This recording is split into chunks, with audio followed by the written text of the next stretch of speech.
What up, nerds? I'm Jared, and this is Changelog News for the week of Monday, February 6th, 2023. Thanks to everyone who weighed in on our decision about upgrading this Monday news brief to its own podcast. We are going to go for it. Ooh, somebody stop me! I was kind of overwhelmed by how much feedback we received. I love hearing from y'all. It gives me those warm, fuzzy community vibes. Keep the messages coming, please. Speaking of community, Thomas, AJ, Mary, and a few others in our Slack had some fun brainstorming a new name for the spinoff. Memecached, The Fix, The News Log, and Hyperlog Log were all fun suggestions. We do have a name picked out for it, but we're not ready to share it quite yet. Oh, and if you aren't hanging out in our Slack, let's fix that bug. Join 6,300 of your fellow devs who've already signed up. It's free, the signal-to-noise ratio is excellent, and it's just a really nice place to hang your hat and feel at home on the web. Get in on it at changelog.com/community. Okay, let's get into the news. OpenAI announced on Tuesday that it's working on an AI classifier trained to distinguish between AI-written and human-written text, but it's not very good at it. You're mad at me. I'm not mad. I'm just disappointed. Oh, come on. Everyone knows that's worse.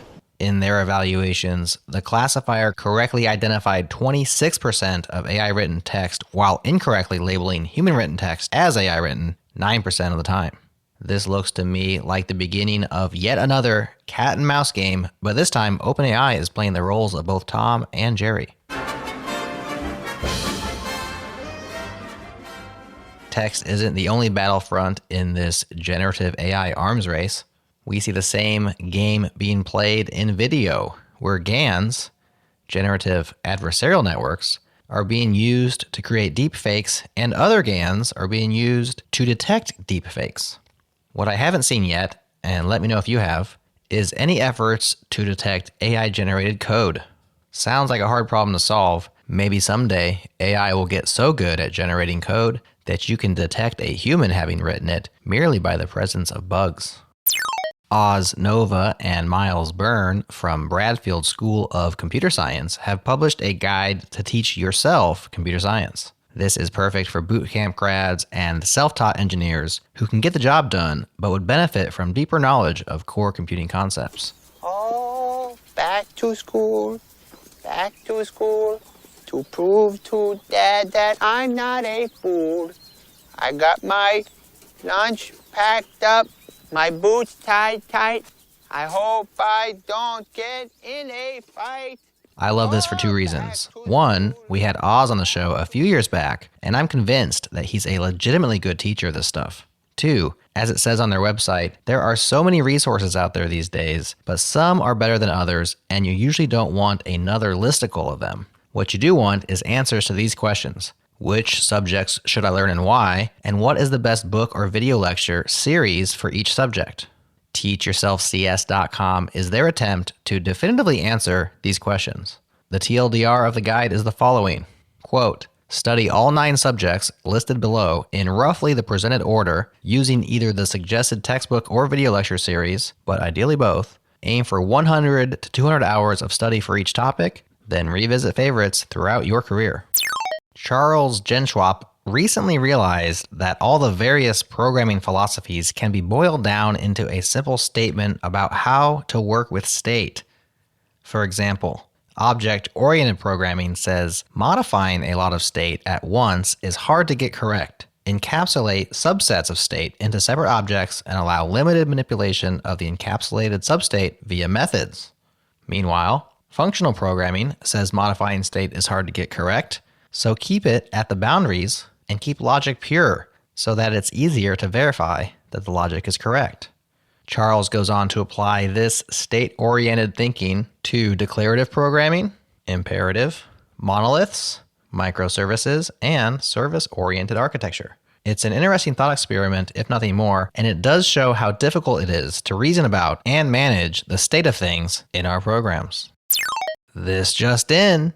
You probably don't need Lodash or underscore anymore. I don't need you anymore.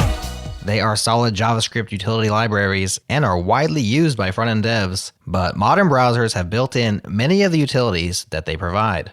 Depending on what you're up to, you just might not need them.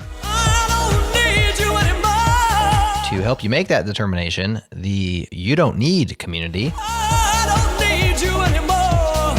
has put together a list of JS methods which you can use natively, plus an ESLint plugin that will help you identify places in your codebase where they're no longer needed.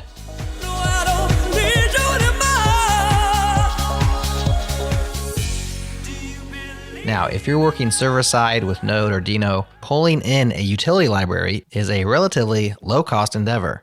But remember, any code you ship down the wire to web clients incurs network and CPU costs that should be avoided if at all possible.